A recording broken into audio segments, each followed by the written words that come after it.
আসসালামু আলাইকুম। আজকে আমি একটা সিরিজ এক্সপ্লেন করব, যেটা অ্যামাজন প্রাইমের রিলিজ প্রাপ্ত একটা সিরিজ।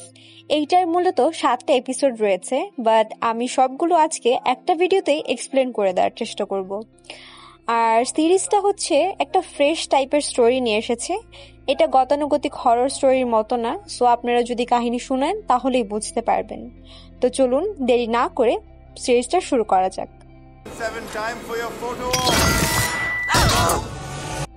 সিরিজের শুরুতে একটা স্কুল দেখানো হয়, যার নাম হচ্ছে নীলগিরি ভ্যালি স্কুল। এইটা মূলত ইন্ডিয়ার ওটি শহরে অবস্থিত। সেখানে একজন প্রফেসরকে দেখানো হয় যার নাম হচ্ছে চন্দ্রপ্রকাশ, যে আসলে ডিন ভিয়াসের বাসায় যাচ্ছিল।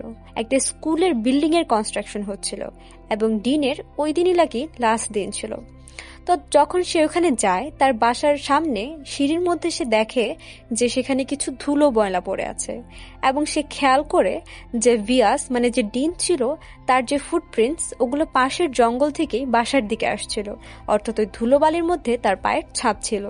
সে যখন একটু আগিয়ে জঙ্গলের দিকে যায়, তখন দেখতে পারে যে ডিনের একটা টর্চ আছে, ওইটা ওইখানে পড়েছিল, এবং এইটা দেখে সে রীতিমতো অবাক হয়ে যায়।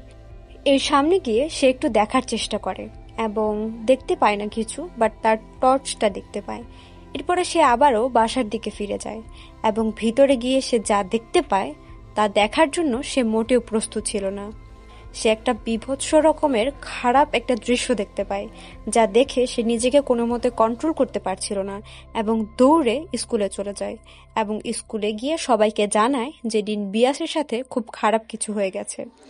এরপরে সিন 3 মাস পরে দেখানো হয়, যেখানে দেখানো হয় বেদান্ত মাল্লিক নামের একটা ছেলে ওই স্কুলেই অ্যাডমিট হয়েছে। মানে ওই যে স্কুলটাকে প্রথমে দেখানো হয়েছিল ওইখানেই অ্যাডমিট হয়েছে, নতুন অ্যাডমিশন নিয়েছে। তো দেখানো হয় যে ছেলেটা ওইখানে হস্টেলে থাকা শুরু করে এবং একদিন রাতে ওইখানের কিছু যে বড় বাচ্চারা ছিল তারা সবাই মিলে তাকে অনেক বুলি করে এবং বুলি করার পরে একটা লকারের মধ্যে আটকে দিয়ে চলে যায় এবং চলে যাওয়ার আগে বলে যে এখানে একটা ভূত ঘুরছে যার নাম হচ্ছে ভিয়াস। তার মানে হয়তো আপনারা বুঝে গিয়েছেন, ওই দিন যে চন্দ্রপ্রসাদ দেখেছিল তা আসলে ভিয়াসের মৃতদেহ দেখেছিল। তাহলে আমরা বুঝতে পারি যে এখানকার যে ডিন ছিল ভিয়াস, সে মারা গিয়েছে। এরপরে দেখানো হয় যে বেদান্ত সেই লকারের ভিতরে বসে বসে প্রচুর কান্না করছিল, কারণ সে অনেক ভয় পাচ্ছিল। এত রাতের বেলা তাকে এখানে আটকে রাখা হয়েছে, সে একটা বাচ্চা ছেলে, তার জন্যই সে প্রচুর ভয় পাচ্ছিল। সে প্রচুর কান্নাকাটি করছিল। তখন আমরা দেখতে পারি যে বাহিরে একটা গোস্ট আসে। সে এসে লকারের চাবিটা সুন্দর করে খুলে দিয়ে চলে যায়, কিন্তু বেদান্তকে কোনোভাবে হার্ম করে না বা তাকে কোনো ভয় দেখানোর চেষ্টা করে না। এর পরের সিনে বেদান্তের প্যারেন্টসকে দেখানো হয়, যেখানে বেদান্তের মা বাবাকে এখানের যে নতুন ডিন ছিল সে দেখা করার জন্য ডেকেছে। তারপরে সে তাদেরকে বোঝাচ্ছে যে বেদান্ত এখানে সেটেল হতে পারছে না, তার কোথাও না কোথাও কোনো একটা সমস্যা হচ্ছে। তখন বেদান্তের প্যারেন্টস তাকে জানায় যে তাদের যত ফ্যামিলি মেম্বার্স ছিল তারা সবাই এই স্কুল থেকেই পাস আউট হয়েছে এবং তাদের ফ্যামিলির ট্রেডিশনই এটা যে এখান থেকেই তাদেরকে পড়ে বের হতে হবে। প্রথম একটু সমস্যা হলেও পরে তাদের এটা অ্যাডজাস্ট হয়ে যাবে। এটা তারা প্রিন্সিপালকে বোঝায় এবং বলে যে আপনি বেদান্তকে বাসায় পাঠানোর চিন্তা না করে তাকে কিভাবে টেক কেয়ার করে এখানে রাখা যাবে তার চিন্তা করুন। এটা বলে তারা বেদান্তকে রেখে আমেরিকা চলে যায়। এর পরের সিনে দেখানো হয় যে বেদান্ত ক্লাসরুমে যাচ্ছিল, কিন্তু হঠাৎই আর্চিভ নামের একটা রুম থেকে একটা অদৃশ্য শক্তি তাকে টেনে সেই রুমের ভিতরে নিয়ে যায় এবং সে পড়ে যায় এবং মনে হচ্ছিল যে রুমের মধ্যে কেউ তার নাম চিৎকার করে ডাকছিল। চিৎকার না, মানে একটু স্লাইটলি ডাকলে যেরকম হয় ওইরকম ভাবে ডাকছিল এবং বেদান্ত তাতে খুবই ভয় পাচ্ছিল। তখনই দেখা যায় 2007 সালের এই স্কুলের বাচ্চাদের একটা অ্যালবাম পায় এবং ওই অ্যালবামের মধ্যে একটা ছবি ছিল, যে ছবিটার মধ্যে একটা বাচ্চার ফেসে ব্ল্যাক মার্কার দিয়ে একদম কালো করা ছিল। মানে কেউ হয়তো ওই বাচ্চাটার চেহারা একদম মুছে দিতে চাচ্ছিল বা লুকাতে চাচ্ছিল, এইরকম কিছু একটা হবে। এরপরে দেখানো হয় যে বেদান্তের টিচার সেখানে চলে আসে এবং তাকে ক্লাসে নিয়ে চলে যায়। এরপরে সিনে দেখানো হয় যে একটা ছেলে যে অ্যাব্রোডে আছে এবং সে ওই 2007-এর ব্যাচেরই ছিল এবং ওই স্কুলেই পড়াশোনা করত, বাট সে অনেক বছর ধরেই অ্যাব্রোডে আছে এবং সেখানে একটা ইউনিভার্সিটিতে প্রফেসর হিসেবে নিযুক্ত আছে। তার নাম হচ্ছে আধিরাজ। সে মোট 15 বছর ধরেই অ্যাব্রোডে আছে, বাট তার কিছু একটা মেন্টাল ইস্যু আছে যার কারণে সে একটু ভুগছে এবং মেডিকেশনে নিচ্ছে। সে মাঝে মাঝে কিছু এমন জিনিস হ্যালোসিনেট করতে থাকে যেটা তার সামনে নেই। এরপরে আধিরাজের একটু পাস্টের সিন দেখানো হয়। এর পরের স্টোরিটাও আমাদের পাস্টের সিনগুলো দেখিয়েই বোঝানো হবে, যেখানে সবার প্রথমে আধিরাজকে দেখানো হয়। আধিরাজ ছিল স্কুলের ক্যাপ্টেন এবং সবচেয়ে পারফেক্ট স্টুডেন্ট। সেখানে তার গার্লফ্রেন্ডকেও দেখানো হয় যার নাম মালবিকা, যে এই পুরো স্কুলে মাত্র একটা মেয়ে ছিল। এবং তার বেস্ট ফ্রেন্ডকে দেখানো হয় যার নাম নিনাদ। এবং সেখানে আমরা আরো কিছু ক্লাসমেটসদের দেখতে পাই যাদের নাম হচ্ছে সুয়াস, রাজাত। এবং এখানে আরেকটা ছেলে ছিল যে ছিল সেখানকার স্কুলের ট্রাস্টি এবং ওই এলাকার মধ্যে সবচেয়ে প্রতাপশালী একজন ব্যক্তির ছেলে, যার নাম হচ্ছে দেব জামওয়াল। এরপরে বর্তমানের আধিরাজকে দেখানো হয়। আধিরাজের বেস্ট ফ্রেন্ড যে নিনাদ ছিল, তার সাথে 15 বছর ধরে তার কোনো যোগাযোগ নেই, কারণ পাস্টে তাদের মধ্যে একটা ঝগড়া হয়ে গিয়েছিল। আসলে আধিরাজ নিনাদের খুবই ভালো বন্ধু ছিল এবং সবাই নিনাদকে পছন্দ না করলেও আধিরাজ তার অলওয়েজ কেয়ার করত এবং তার সাথে থাকতো। এমনকি তখনকার যে কোচ ছিলেন, ফুটবল টিম অথবা খেলার যে কোচ থাকে ভিয়াস, যিনি ইভেনচুয়ালি পরবর্তীতে গিয়ে এই স্কুলের ডিনে পরিণত হন, তিনি তখনকার কোচ ছিলেন। তিনিও নিনাদকে পছন্দ করতেন না, বাট আধিরাজ অলওয়েজ নিনাদের কেয়ার করত এবং তার সাথে বন্ধুত্ব সুলভভাবে থাকত, কিন্তু কেউ এটা পছন্দ করত না। এরপরে বর্তমানের আধিরাজকে দেখানো হয়। আধিরাজ আসলে নিনাদের সাথে দেখা করার জন্য ইন্ডিয়া যাচ্ছে এবং সে প্লেনেও উঠে পড়েছে। প্লেনে ওঠার পরে তার দু একটা ভিশন আসে এবং তার নোজ থেকে হঠাৎ করে ব্লিডিং শুরু হয়ে যায়।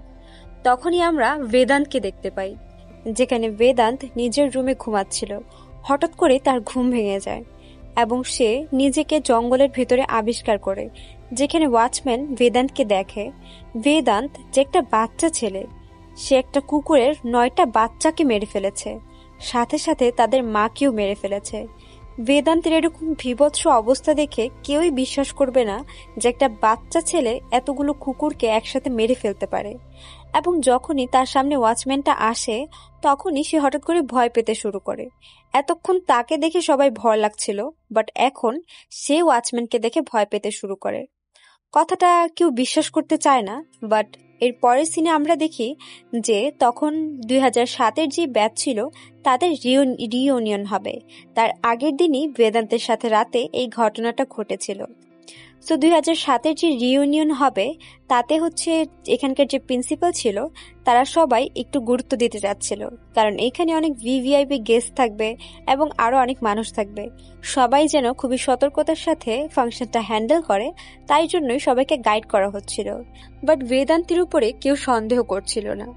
আবার তখনই স্কুলে একটা নতুন গাইড হচ্ছে সুপ্রিয়া নামের একটা মহিলা এসেছিল, যাকে প্রিন্সিপাল বলে যে বেদান্তের স্পেশাল খেয়াল রাখতে এবং তাকে এই পুরো ফাংশন থেকে দূরে রাখতে বলে। এর পরের দিন 2007 সালের যে ব্যাচ ছিল তাদের রিউনিয়ন শুরু হয়ে যায় এবং সেখানে এক এক করে সবাই চলে আসে। তখন দেখানো হয় সেখানে যে দেব ছিল তার সাথে মালবিকার বিয়ে হয়ে গেছে। বিষয়টা খুবই শকিং ছিল, কারণ শেষের দিন যে সিনটা আমাদের দেখানো হয়েছিল, মানে স্কুলের লাস্ট দিন, ওই দিন আধিরাজের সাথে মালবিকার ব্রেকআপ হয়ে গিয়েছিল। সো মালবিকার সাথে দেবের বিয়ে হয়ে গিয়েছে এবং দেব এখন স্কুলের ট্রাস্টি হয়ে গিয়েছে। এর পরের সিনে দেখানো হয় আধিরাজও সেখানে চলে আসে এবং সবার সাথে মিট অ্যান্ড গ্রিট করতে থাকে। তো সেখানে সে নিনাদের জন্য অপেক্ষা করছিল, কারণ সে একমাত্র সেখানে গিয়েছিল নিনাদের সাথে দেখা করার জন্য। কিন্তু সবাই সেখানে উপস্থিত হলেও নিনাদ সেখানে উপস্থিত হয়নি। তাতে আধিরাজের মন অনেক খারাপ হয় এবং কিউরিয়াসও হয় যে কেন নিনাদ আসলো না, বাকি সবাই আসলো। তো এরপরে তারা সবাই একটা গ্রুপ ফটো তোলার জন্য একসাথে দাঁড়ায়। যখন তারা একসাথে দাঁড়ায়, তাদেরকে একটা রুম থেকে বেদান্ত দেখছিল। বেদান্ত তাদেরকে এমন করুণভাবে দেখছিল যেটা স্বাভাবিক চাহনি নয়। তখনই হঠাৎ তাদের সামনে বড় একটা পিলার পড়ে যায়, কিন্তু সৌভাগ্যবশত কেউ আহত হয় না। তখনই আমরা বুঝতে পারি যে বেদান্ত আসলে নর্মাল নয়, সে পজেসড অবস্থায় আছে এবং সেই এগুলো করছে। মনে হচ্ছে কোনো ডেমন বেদান্তকে পজেসড করে রেখেছে, যে তাকে দিয়ে এগুলো করাচ্ছে। এর পরের সিনে এই জিনিসটা আরো বেশি ক্লিয়ার হয়ে যায়, যেখানে দেখানো হয় সার্থক নামের একটা ছেলে যে বেদান্তকে বুলি করেছিল এর আগেও, সে বেদান্তকে বুলি করে ওয়াশরুমের ভেতরে আটকে রেখে দেয় যাতে সে ভয় পায়।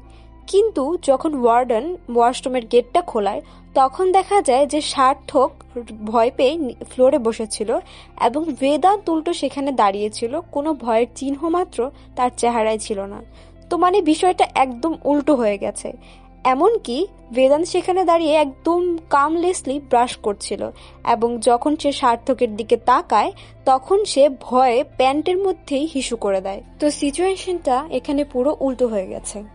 যাই হোক, এর পরের সিনে দেখানো হয় যে আমরা 2007-এর ব্যাচের যে ছবিটা দেখেছিলাম অ্যালবামের ভেতরে, ওই ছবিটার মধ্যে যে বাচ্চাটার ফেসটা কালো মার্কার দিয়ে ব্ল্যাক করা ছিল ওই ফেসটা একদম নর্মাল হয়ে গিয়েছে। তখন আমরা দেখতে পারি যে ওই ফেসটা নিনাদের। এরপরে দেখানো হয় যে আধিরাজ সুইমিং পুলে সুইমিং করছিল, তখনই হঠাৎ করে সে নিনাদের কণ্ঠ শুনতে পারে এবং তার কাছে নিনাদের কিছু ভিশনও আসছিল। তখন সে হঠাৎই প্যানিক করে এবং সুইমিং পুল থেকে বের হয়ে যায়। তখন সে লক্ষ্য করে যে তার হাতের মধ্যে আঙ্গুলের থেকে একটু নিচের দিকে ওপরের সাইডে একটা বার্থ মার্কের টাইপ কিছু একটা ছিল। এইটা তো হঠাৎ করে হওয়া সম্ভব নয়, এটা নর্মালি যাদের বার্থ মার্ক হয় একদম জন্ম থেকে ওই রকম দেখতে, কিন্তু এটা হঠাৎ করে কিভাবে তার হাতে চলে আসলো, সে রীতিমতো অবাক ছিল। আরেকটা ইন্টারেস্টিং বিষয় হচ্ছে আধিরাজের হাতে যে বর্তমানের চিহ্নটা রয়েছে ওই সেম চিহ্নই বেদান্তের হাতেও আছে। তো এর পরের সিনে দেখানো হয় যে আধিরাজ নিনাদের বাবার একটা শপ আছে সেখানে যাচ্ছে এবং সেখানে একটা ফ্ল্যাশব্যাক দেখানো হয় যখন আধিরাজ 5th গ্রেডে পড়তো। তখন সে প্রথমবার তার গ্র্যান্ডপার সাথে এই স্কুলে এসেছিল এবং তার গ্র্যান্ডপা ছিল একজন ব্রিগেডিয়ার। 1 বছর আগেই তিনি মারা গিয়েছেন এবং সে তার গ্র্যান্ডপার সাথে এই স্কুলে এসেছিল এবং ওই ক্যাফেতেও গিয়েছিল, অর্থাৎ নিনাদের বাবার ক্যাফেতে। ওই দিনই নিনাদের সাথে তার প্রথমবার দেখা হয়েছিল এবং ওই দিনই তারা ফ্রেন্ডশিপ করে ফেলে। নীনা আধিরাজকে অনেক ধরনের প্রমিস করে যে সে কখনো তাকে ছেড়ে যাবে না, তাকে টেক কেয়ার করবে, অলওয়েজ তাকে সাপোর্ট করবে এবং আধিরাজও তাকে এইসব কিছু প্রমিস করে। এর পরের সিনে দেখানো হয় যে আধিরাজ সেখানে পৌঁছে গিয়েছে, অর্থাৎ রামান শপে পৌঁছে গিয়েছে যেটা নিনাদের বাবার দোকান ছিল। সেখানে যাওয়ার পরে সে জানতে পারে যে অনেক বছর আগেই এই দোকানটা বন্ধ হয়ে গিয়েছে এবং বর্তমানে তারা সবকিছু বিক্রি করে এখান থেকে চলে গিয়েছে এবং কেউই জানে না যে তারা কোথায় গিয়েছে। এর পরের সিনে দেখানো হয় যে আধিরাজ স্কুলে ফিরে এসেছে এবং তাকে একটা স্পিচ দিতে হবে, তাই সে অডিটোরিয়ামে গিয়েছে। সেম এইরকম 2007-এও তাকে করতে হয়েছিল, তখন স্কুলের লাস্ট দিন ছিল, তাই তাকে সেই দিন একটা স্পিচ দিতে হয়েছিল এবং ওই দিনই তার সাথে মালবিকার ব্রেকআপ হয়েছিল, তাই মালবিকা সেখানে কান্না করতে করতে এসেছিল। কিন্তু ইন্টারেস্টিং বিষয় এইটা যে তার স্পিচের সময় নিনাদ সেখানে ছিল না, এমনকি দেবও সেখানে ছিল না, দেব বাঙ্ক করে বাহিরে ছিল। এরপরে দেবের সাথে বাহিরে গিয়ে আধিরাজের দেখা হয়, যেখানে দেব ওইখানকার যে কোচ টিচার ছিল, ভিয়াস পরে যে ডিন হয়, তার সাথে কথা বলছিল। এর পরের সিন শিফট হয় বর্তমানে, যেখানে বেদান্তকে দেখানো হয়। বেদান্তের সাথে নতুন যে কেয়ারটেকার এসেছে উনি তাকে জিজ্ঞাসাবাদ করছিল। সে তাকে জিজ্ঞেস করছিল যে তুমি কিভাবে ডিন ভিয়াসের বাসার কাছের জঙ্গলে গিয়েছ। তখন বেদান্ত তাকে সঠিক উত্তর তো দিচ্ছিলই না, বরং খুবই অদ্ভুত রকমের কথাবার্তা বলছিল, মানে যেগুলো স্বাভাবিক নয়, এবং সেইটা বলে যে সে জানে না সে কিভাবে সেখানে গিয়েছে। সুস্মিতা তাকে আরো অনেক কিছু জিজ্ঞেস করে, বাট সে সেগুলোর উত্তর দেয় না। এরপরে সিন আবার বর্তমানে চলে আসে আধিরাজের কাছে, যেখানে আধিরাজ এবং বাকি সব স্টুডেন্টরা অডিটোরিয়ামে উপস্থিত ছিল এবং সেখানে একটা ফাংশন হওয়ার কথা হচ্ছিল, যেখানে আধিরাজের সাথে সেখানে মালবিকার দেখা হয় এবং সে নিনাদের সম্পর্কে মালবিকাকে বলে যে সে তাকে অনলাইনে খুঁজেছে, অফলাইনে খুঁজেছে, তাদের ক্যাফেতে খুঁজেছে, কিন্তু কোথাও সে নিনাদকে পায়নি। নিনাদের কোনো সোশ্যাল নেটওয়ার্কিং প্রোফাইলও নেই যাতে করে সে তার সাথে কন্ট্যাক্ট করতে পারে। মালবিকা তাকে আশ্বাস দেয় যে তুমি টেনশন করো না, তুমি তাকে শীঘ্রই খুঁজে পাবে। এরপরে আধিরাজ মালবিকার কাছে সরি বলতে চেয়েছিল, কারণ লাস্ট দিন হয়তো ফলটা তারই ছিল, যেদিন তাদের ব্রেকআপ হয়েছিল আর কি, বাট সেটা বলার আগেই তাকে স্টেজে ডাকা হয় স্পিচ দেওয়ার জন্য। সে স্টেজে যায় স্পিচ দেওয়ার জন্য, তখন সেখানে বেদান্তকে নিয়ে আসা হয়, কারণ সুস্মিতা ভাবছিল যে বেদান্ত হয়তো হার্মলেস, তাই সে বেদান্তকে সেখানে নিয়ে আসে এবং সেখানে নিয়ে আসার পরে আধিরাজ যখন স্পিচ দিতে যাবে তখনই হঠাৎ বেদান্ত তার কাছে দৌড়ে চলে যায় এবং তাকে নিনাদের ভয়েসে কথা বলতে থাকে। তার সাথে নিনাদের ভয়েসে কিছু কি বলছিল সেটা ক্লিয়ারলি বোঝা যাচ্ছিল না, কিন্তু বলছিল যে আমি চলে এসেছি এবং আধিরাজ খুব ভয় পেয়ে যায়। এরপরে সেখানে বেদান্ত অজ্ঞান হয়ে যায় এবং তার নোজ থেকে ব্লিডিং শুরু হয়ে যায়। তখন বেদান্তকে হসপিটালে নিয়ে যাওয়া হয় এবং ডক্টররাও ফাইন্ড আউট করতে পারছিল না কেন বেদান্ত বারবার ব্ল্যাক আউট হয়ে যাচ্ছিল এবং কেনই বা তার সাথে এরকম ঘটনা ঘটছিল। তো ডক্টররা প্রেডিক্ট করে যে হয়তো কোনো স্ট্রেসের কারণে এরকম কিছু হচ্ছিল, কিন্তু কিসের স্ট্রেস, এই বাচ্চার কি এরকম স্ট্রেস থাকতে পারে যার কারণে সে এরকম ব্ল্যাক আউট হয়ে যাচ্ছে। এরপরে দেখানো হয় সেখানে সুপ্রিয়া চলে আসে এবং সুপ্রিয়া বেদান্তের হাতে একটা বার্থ মার্ক লক্ষ্য করে, যেই রকমটা সেম আমরা আধিরাজের হাতে দেখেছিলাম, যেটা আমি আপনাদের আগেও বলেছি। যাই হোক, এর পরের সিনে দেখানো হয় যে আধিরাজ বেদান্তকে খুঁজতে খুঁজতে আসছিল। তখনই হঠাৎ একটা করিডোরের মধ্যে আধিরাজ লক্ষ্য করে যে নিনাদের ভয়েস বা নিনাদের প্রেজেন্স সে ফিল করতে পারছে। তখন সে ভয়ে তাড়াতাড়ি সেখান থেকে চলে যায় এবং সুপ্রিয়ার সাথে দেখা করে। সুপ্রিয়াকে জানায় যে বেদান্ত তাকে যে কথাটা বলেছে সেটাকে কোনো কিছুর হিন্ট নাকি। তখন সুপ্রিয়া তাকে জানায় যে না, এটা কোনো কিছুর হিন্ট হতে পারে না, এটা হয়তো একটা নর্মাল কথাই সে বলেছে, হয়তো একটু অন্যভাবে বলেছে, তাই শুনতে অন্যরকম লেগেছে। এর পরের দিনে আধিরাজকে দেখানো হয় যে নিনাদকে দেখছে এবং তখনই আমাদের একটা ফ্ল্যাশব্যাক দেখানো হয় যেখানে আধিরাজ এবং বাকি সব ছেলেরা তারা যখন হস্টেলে ছিল, এই স্কুলে পড়াশোনা করত, তাই সে নিনাদকে খোঁজার জন্য যায় এবং গিয়ে দেখতে পায় যে সুয়াস এবং রাজাত নিনাদকে খুবই বুলি করছিল এবং তখন সে নিনাদকে সামলানো শুরু করে এবং তখনই সুয়াস এবং রাজাত তারা একটা বই পায় যেটার মধ্যে নিনাদ একটা ক্যারেক্টার সম্পর্কে লিখেছিল, একটা গ্রাফিক ক্যারেক্টার, যেটা ছিল শ্যাডো বয়। আসলে শ্যাডো বয় হচ্ছে যে মনস্টার থেকে বেঁচে থাকার জন্য শ্যাডোর মধ্যে বসবাস শুরু করে, কিন্তু একদিন ফিনিক্স বয় এসে তাকে লাইট দেখায় এবং তাকে জগতের সামনে নিয়ে আসে, কিন্তু শেষমেশ দেখা যায় শ্যাডো বয় আসল সুপার হিরো। যাই হোক, তখন তারা এগুলো আলোচনা করার পরে সেখান থেকে সেই সুয়াস এবং রাজাত চলে যায় এবং নিনাদ আর আধিরাজ সেখানে ছিল। তখন তারা দুইজনের সাথে কিছু কথাবার্তা বলে এবং নিনাদকে আধিরাজ জানায় যে তার তো বিদেশে যেতে হবে। নিনাদও বলে হ্যাঁ, তুমি অবশ্যই যাবে। তখন আধিরাজ নিনাদকে বলে যে আমি তোমাকে খুব মিস করব। নিনাদও একই কথা বলে, কিন্তু এটা তাদের দুইজনের স্বপ্ন ছিল, তাই আধিরাজ বিদেশে যাওয়ার সিদ্ধান্তটা ফাইনাল করে এবং সেখানে সে নিনাদকে এটাও বলে যে তোমাকে অবশ্যই আমার সাথে অ্যাব্রোড আসতে হবে, আমি ওখানে সেটেল হওয়ার পরে তোমাকে নিয়ে যাব। এরপরে সে নিনাদকে বলে এতদিন তোমাকে নিজের জন্য অবশ্যই ফাইট ব্যাক করতে হবে। যাই হোক, এর পরের সিন বর্তমানে চলে আসে যেখানে আধিরাজ বেদান্তের সাথে বসেছিল। সে বেদান্তের সাথে কথা বলছিল এবং তাকে নিনাদের শ্যাডো বয়ের কাহিনীটা শোনাচ্ছিল। এরপরে সে সুপ্রিয়ার সাথেও একটু কথা বলে এবং বলে যে আজকালকার বাচ্চারা অনেক বুলিং এর শিকার হয়ে থাকে, তাই হয়তো বাচ্চাটা এমন হয়ে রয়েছে। এরপরে সে যখন বেদান্তকে সেই কাহিনীটা শোনাচ্ছিল, শ্যাডো বয়ের কাহিনীটা, তখন তার নিনাদের কথা মনে পড়ে যায় এবং সে নিনাদকে মিস করা শুরু করে। এরপরে দেখানো হয় যে দুইজনই ঘুমাতে চলে যায়, সবাই ঘুমাতে চলে যায়। তখন হঠাৎ করে আধিরাজের স্বপ্নে তার মা বাবা আসে। আধিরাজের স্বপ্নে তার মা বাবা রিসেন্টলি প্রায় আসছেন।